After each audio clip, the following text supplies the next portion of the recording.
మల్కాజ్గిరి సెగ్మెంట్లో ఎవరు గెలవబోతున్నారు సార్? మల్కాజ్గిరిలో ఇప్పుడు ఉన్న పరిస్థితుల్లో దేశవ్యాప్తంగా కూడా బీజేపీ గెలవాలని మా కోరిక. ఎందుకంటే మనము ఈ టెర్రరిజము బాంబుల మూత మా పిల్లలకు ఈరోజు టెర్రరిజం బుక్కుల్ని చదువుతున్నారు. ఇంతకుముందుకేమో టెర్రరిజం అనేది 8 ఏళ్ల కింద 10 ఏళ్ల కింద మనం ఎక్కడో ఒక బాంబులు పేలుడు టెర్రరిస్ట్ అటాక్ అనేది వినేవాళ్ళం.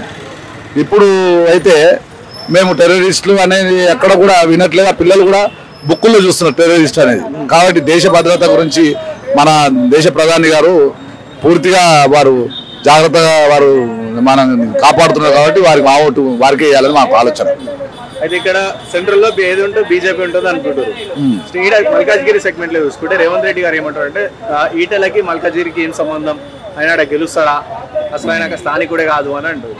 అన్న మీరే ఆ విషయానికి సీఎం గారికి మేము ఏం చెప్పాలి? అసలు వారికి రాజకీయంగా ఒక స్థాయికి వెళ్ళిపోయిన వ్యక్తిని ఈరోజు మల్కాజ్గిరి ఇదే పార్లమెంట్ నియోజకవర్గంలో వారు స్థానికులు కాదు కదా, మరి వాళ్ళు పోటీ చేశారు కదా. ఇక్కడ సీఎం గారు ఇక్కడ స్థానికుడు కాదు. వారిని ఆ రోజు వచ్చింది ఇదే టీఆర్ఎస్ పార్టీ వారిని వంచి ఇబ్బంది పెట్టిందని మల్కాజ్గిరి మేమందరం కూడా సౌహృదయంతో మంచి ఆలోచనతో కూడా వారిని మల్కాజ్గిరి ప్రజలు గెలిపించడం జరిగింది. మరి ఈరోజు మల్కాజ్గిరి ఆయన స్థానికుడు ఎట్లా అయినాడు, ఈటల రాజేందర్ గారు స్థానికుడు ఎలా కాలేదు? నాకు తెలిసి నేను మొన్న ఎవరు చెప్తున్నారు, ఈటల రాజేందర్ గత 30 ఏళ్ళుగా అల్వాలో వారి స్థిర నివాసం ఉందంట. మరి ఇప్పుడు కూడా సాబిర్పేట మా నియోజకవర్గమే వస్తుంది, పార్లమెంట్ నియోజకవర్గం కిందగా వస్తుంది. అది కాకుండా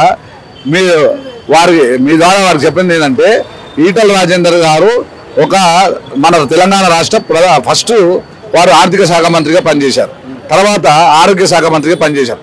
ఢిల్లీలో ఉన్న నరేంద్ర మోడీ గారు, ఢిల్లీలో ఉన్న మన ఈటల గారు, మరి ఈటల రాజేంద్ర గారు, ఆ నరేంద్రుడు ఈ రాజేంద్రుడు వాళ్ళు ఖచ్చితంగా ఈ మన ప్రజల పట్ల ఈ దేశమంతా బయటికి వెళ్ళడానికి ఇబ్బంది పడుతున్న వేళ, శ్వాస పీల్చుకోవడానికి కూడా శంకిస్తున్న వేళ, అసలు ఒకరిని అనుమానంగా చూస్తున్న పిల్లల్ని తల్లిని అనుమానంగా చూస్తున్న వేళ తన ఎంత ప్రాణం మీరు చూశారు కదా నరేంద్ర గారు, మన ఈ రాజేంద్ర గారి ఆయన కూడా వారి ప్రాణాలని లెక్క చేయకుండా వాళ్ళ పిల్లలు మనలాగా వారి పిల్లలు ఉన్నారు, మనలాగా వారి కుటుంబం వ్యవస్థ అయినా ఏది లెక్క చేయకుండా నాకు ఇచ్చిన బాధ్యతను నేను నిర్వహించాలని ఒక సదుద్దేశంతో వారు అన్ని హాస్పిటళ్ళు ఈ దేశంలోనే మొట్టమొదటి, నాకు తెలిసి నేను టీవీలో కూడా చూస్తుంటున్నా, వారు ఈ దేశంలోనే మొట్టమొదటి ఆరోగ్య శాఖ మంత్రిగా పూర్తి స్థాయిలో వారు రోడ్ల పైన ఉంటూ సమీక్షలు చేస్తూ కోవిడ్ని కంట్రోల్ చేస్తూ అటు ప్రధానమంత్రి గారు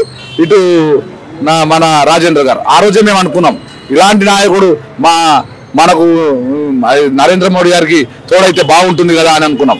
అనుకోకుండా కాలమే సమాధానం చెప్పింది.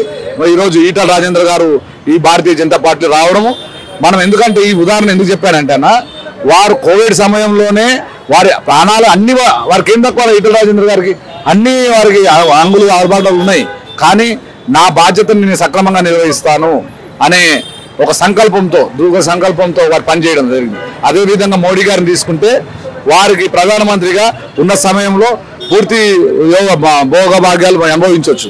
వారు ఈ దేశానికి ఈ ప్రపంచానికి ఒక మార్గదర్శిగా నిలబడ్డారు. దానికి ఈరోజు భారతదేశం విశ్వగురుగా మారింది.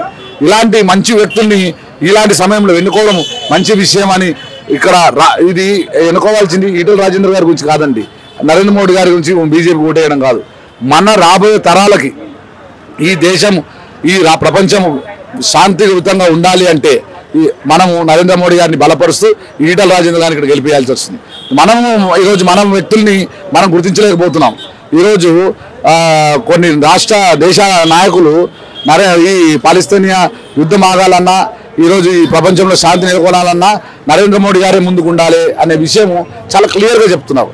అలాంటిది మన వ్యక్తుల్ని మనం గుర్తించకపోతే ఇంకా ఇంతకన్నా ఇబ్బందికరమైన విషయము ఉండదని నేను భావిస్తున్నాను.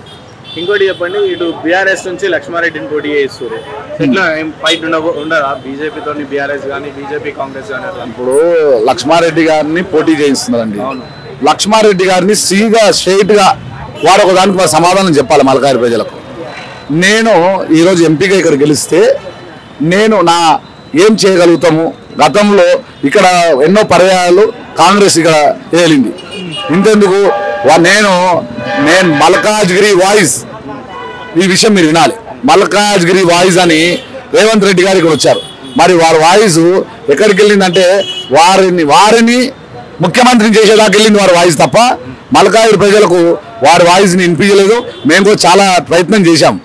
సరే వారు అది వాళ్ళ పార్టీలో వారికున్న అది వాళ్ళ పార్టీతోనే సరిపోయిన వారికి ఆ తర్వాత వారు రాష్ట్రాల్లో వారు చేశారు. కానీ మల్కాజ్గిరి పార్లమెంట్లో రేవంత్ రెడ్డి గారు ఎంపీగా ఉండి వారు సాధించింది ఏమైనా ఉంటే వారు కొత్తగా వాళ్ళు ఏమైనా నిర్వహించింది ఉంటే ఈ ప్రజలకు చెప్పాలి. మల్కాజ్గిరి పార్లమెంట్ సభ్యులు చెప్పాలి. ఇంతెందుకు మల్కాజ్గిరి హెడ్ క్వార్టర్ ఇది, మల్కాజ్గిరి పార్లమెంట్ హెడ్ క్వార్టర్ మీరు మనం నిలబడ్డది ఇప్పుడు మల్కాజ్గిరి పార్లమెంట్ హెడ్ క్వార్టర్ ఇది. దీన్ని ఏ విధంగా డెవలప్ చేశాడో ఇప్పుడున్న సీఎం గారు అప్పుడున్న పార్లమెంట్ సభ్యులు రేవంత్ రెడ్డి గారు చెప్పాలి. వారి వ్యక్తులు చెప్పాలి. ఇప్పుడు వచ్చే అభ్యర్థి కూడా చెప్పాలి. అదేవిధంగా ఒక రైల్వే బ్రిడ్జ్ ఉంది పక్కనే. ఆ రైల్వే బ్రిడ్జ్ని వారు ఎన్ని రోజులు వారి పేషి నుంచి ఎంపీ గారి పేషి నుంచి అప్పుడున్న రేవంత్ రెడ్డి గారు ఎంపీ గారి పేషి నుంచి ఎన్ని లెటర్స్ వారు కరస్పాండింగ్ చేశారు, వారు ఏ స్థాయి వరకు అక్కడున్న వాజ్పేయి నగర్ ఉన్న బ్రిడ్జిని తీసుకెళ్లారు, ఇవన్నీ సమాధానం చెప్పాల్సిన ఎంపీ ఫండ్లో వాళ్ళు చేసిన డెవలప్మెంట్ ఏంటి, ఇక్కడే కాకుండా పక్కనే ఉన్న బొల్లారం కానీ తర్వాత కౌకూరు కానీ తర్వాత కుక్కడపల్లి ఏరియాలో మిగతా చాలా ఏరియాల్లో వారి వంతుగా పార్లమెంట్లో మల్కాజ్గిరి గురించి వాళ్ళు గలం వినిపించి మల్కాజ్గిరి చేసిన అభివృద్ధి ఏందో వాడు చెప్పి రావాలి. అంటే పార్టీలు కాదండి, అభివృద్ధి మల్కాజ్గిరికే పరిమితం కాలేదు. ఇక్కడ ఒకవేళ రాజేంద్ర అన్న గారు ఇక్కడ గెలిస్తే ఈ రాజేంద్రుడు ఆ నరేంద్రుడు ఢిల్లీలో ఉన్న ఆ నరేంద్రుడు ఇద్దరు కలిస్తే ఇక్కడ ఢిల్లీ నుంచి ఢిల్లీ వరకు కూడా అందరూ సురక్షంగా ఉంటారు, పూర్తి ఆరోగ్యంగా ఉంటారు, పూర్తిగా పిల్లల విద్యా విధానాలు కానీ అన్ని రకాలుగా మార్పు చెందుతాయని విషయము చెప్తున్నాను. బాగున్నా ఇది ఇక్కడ జరుగుతున్న పోటీ వ్యక్తుల మధ్యలో కాదు, డెవలప్మెంట్ మధ్యలో. ఆ డెవలప్మెంట్ భారతీయ జనతా పార్టీ వల్ల జరుగుతుందని మేము అందరం ఇక్కడ స్థానిక ప్రజలుగా విశ్వసిస్తున్నాం. ఇది ఫైనల్ గా చెప్పండి, ఓవరాల్ గా బీజేపీ ఎన్ని సీట్లు గెలుస్తుంది తెలంగాణ? ఈరోజు మొత్తం తెలంగాణలో భారతీయ జనతా పార్టీ, తెలంగాణలో కాదండి మొత్తం భారతదేశంలో, ముఖ్యంగా మీరు అడిగినట్టుగా తెలంగాణలో భారతీయ జనతా పార్టీ ఈ దేశానికి ఒక దిక్సూచి ఉన్న నాయకుడు, ఒక ప్రణాళిక ఉన్న నాయకుడు కావాలనేది జనాలు చాలా ఎడ్యుకేటెడ్ అయి ఉన్నారు. అదేవిధంగా యువకులు కానీ మహిళలు కానీ అందరూ కూడా మంచి ఆలోచనతోని ఉన్నారు. కాబట్టి డెఫినెట్గా మేము 10 సీట్లు గెలుస్తున్నాయి 12 సీట్లు గెలుస్తున్నాయి అని చెప్పడం కన్నా మ్యాక్సిమం ఇక్కడ భారతీయ జనతా పార్టీ కైవసం చేసుకోబోతుంది. అదేవిధంగా పక్కనున్న తెలుగు రాష్ట్రాల్లో కూడా మనం చూస్తున్నాం వేగంగా మార్పు చెందుతుంది. ప్రజల్లో ఆలోచించే విధానం ఆల్రెడీ అసెంబ్లీలో డిసైడ్ అయి ఉన్నారు. ఇక్కడ విధి లేని పరిస్థితిలో బీఆర్ఎస్ని వదిలించాలని ఒక సంకల్పంతో ఇక్కడ అర్జెంటుగా ఇక్కడ రేవంత్ రెడ్డి గారిని ఇక్కడ ఉన్న కాంగ్రెస్ని ఎన్నుకోవడం జరిగింది తప్ప ఇలా కాంగ్రెస్ పైన ఏమి పూర్తి దేశవ్యాప్తంగా చూస్తే కాంగ్రెస్ పార్టీ గుండు సున్నాలోనే ఉంది. వారికి నాయకత్వం లేదు, ప్రతిష్టత లేదు. వారు ప్రధానమంత్రి ఎవరో వారు చెప్పలేని పరిస్థితి. వాళ్ళలో చాలా దేశం గురించి వాళ్ళు ఎన్ని గొట్టాలలో నిండుకుపోయినారు మేము అందరూ తెలిసిన విషయమే.